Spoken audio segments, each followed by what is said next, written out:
Dasharathpur block खानगर पंचायतस्थ बाउतरा सरकारी उच्च विद्यालय 2005 बैच मैट्रिक बैच छात्र छात्री गुरुपूजन और बंधुमिलन कार्यक्रम आज बाउतरा उच्च विद्यालय परिसर मध्य अनुष्ठित हो जाइछि। एही परिप्रेक्षी विद्यालय कार्यरत प्रधान शिक्षक रामचंद्र साहू सभापतित्व सभारे पूर्वतन शिक्षक विमल कुमार राय, कीर्तन बिहारी मल्लिक, गजेन्द्र दास नायक, निरंजन विश्वाल, नरेन्द्र कुमार दास, प्रफुल्ल चंद्र महापात्र, रवीन्द्र कुमार नायक, दिवाकर सामल प्रमुख अतिथि भाव जोग देथिले।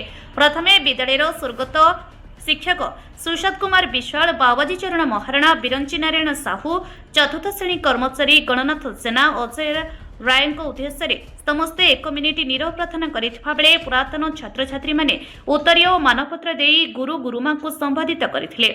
दीर्घ 20 वर्ष पर शिक्षक माने और पुरातन छात्र छात्री माने निजर अनुभूति बांटिबा सहित पुराना स्मृति साउंटिथिले।